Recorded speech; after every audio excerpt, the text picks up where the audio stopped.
ये क्वेश्चन समझते हैं। इसमें लिखा है एक्स ने मारुति सुजुकी लिमिटेड से 1 अप्रैल 2020 को टैक्सी किराया क्रय पद्धति पर क्रय की। तो यहाँ पे एक्स कौन है? किराया क्रय क्रेता। और मारुति सुजुकी लिमिटेड कौन है? विक्रेता। 1 लाख रुपए उसी समय नगद दिए और 1-1 लाख की 3 किस्तें और देने के लिए सहमत हो गए। तो कुल मिला के उसने 1 लाख रुपए डाउन पेमेंट की और 1-1 लाख की 3 इंस्टॉलमेंट और देने के लिए तैयार हो गया।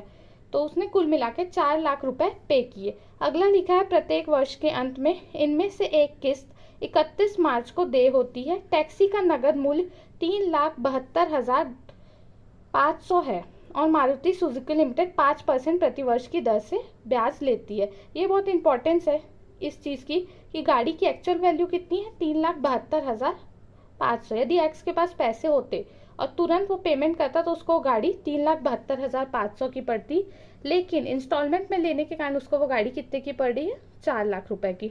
और क्यों? क्योंकि उसमें ब्याज शामिल है। आगे लिखा है एक्स प्रतिवर्ष क्रमागत ह्रास प्रणाली के आधार पर 10% प्रतिवर्ष की दर से ह्रास काटता है। दोनों पक्षों की पुस्तकों में जनरल वाला एजर के आवश्यक लेखे कीजिए।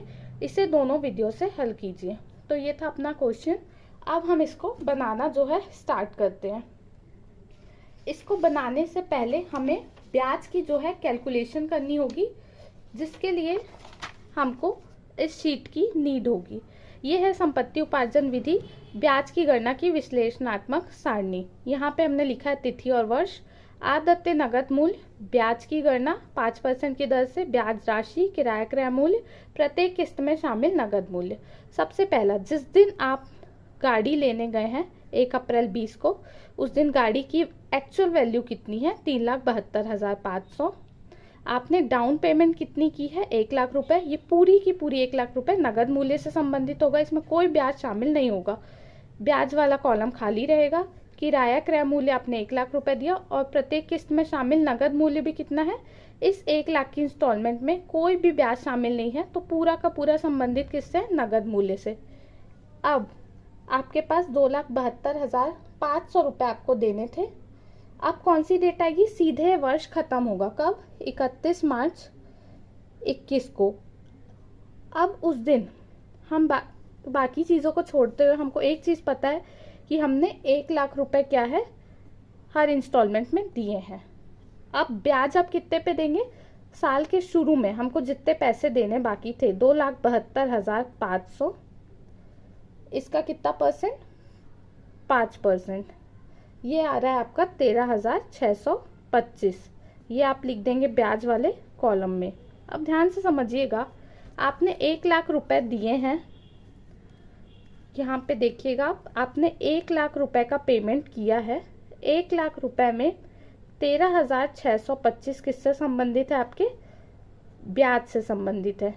तो बाकी पैसे जो शेष बच रहे हैं, आपके शेष बचेंगे 86,375। ये किससे संबंधित होंगे? नगद मूल्य से संबंधित। तो सेम चीज़ हमको लिखनी है। नगद मूल्य से संबंधित कितनी राशि आपकी?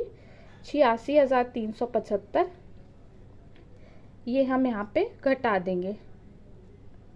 86,375 घटाने के बाद ये जो अमाउंट आ रहा है हमने यहाँ पे लिख दिया। अब अगली इंस्टॉलमेंट आप कब देंगे?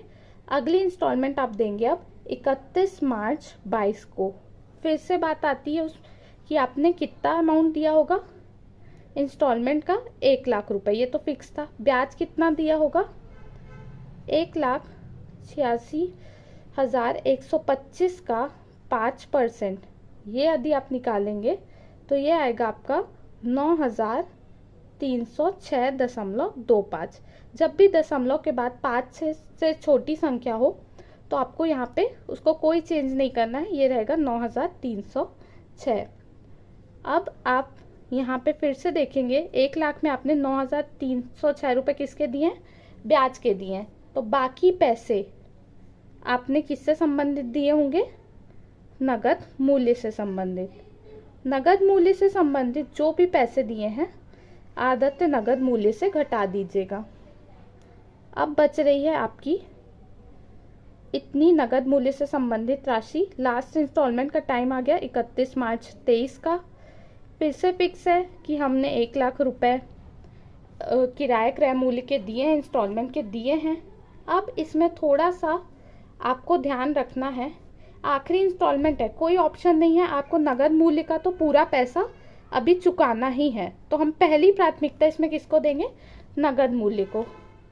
तो अब ये पता चल गया कि भाई 1 लाख रुपए में से नगद मूल्य से संबंधित हमने इतने पैसे दिए हैं, तो ब्याज से संबंधित हमने कितने पैसे दिए होंगे, 1 लाख रुपए में से ये वाली राशि जो है आपको घटा देनी है। तो पता चलेगा आपने ब्याज से संबंधित जो है इतने पैसे दिए हैं। अब आपको सारी चीज़ें लास्ट में टोटल कर देनी है। टोटल करने में पता चलेगा कि नगद मूल्य से संबंधित कोई भी राशि नहीं बची है और ब्याज से संबंधित हमने कुल मिला के 27,500 रुपये दिए हैं। इंस्टॉलमेंट हमने 4 पे की थी 1-1 लाख की, 4 लाख रुपए हमने इंस्टॉलमेंट में दिए हैं और गाड़ी का नगद मूल्य हमको पता था 3,72,500। सारी चीज़ें हमने क्रॉस टैली कर ली हैं। अब अगला जो वर्किंग नोट बनेगा वो बनेगा आपका हरास का। हरास आपको पता है साल के शुरू में मशीन 3,72,500 की थी, उस पर क्रमागत हरास पद्धति से 10% हरास लगा है। साल के अंत में वैल्यू इतनी बची, जब आपने नेक्स्ट ईयर शुरू किया तो मशीन आपकी टैक्सी की वैल्यू जो थी वो इतनी थी। साल भर का उसमें 10% के हिसाब से हरास लगा, वो आपने लिख दिया। थर्ड ईयर पे इसका 10% निकाल के आपने हरास लिख दिया।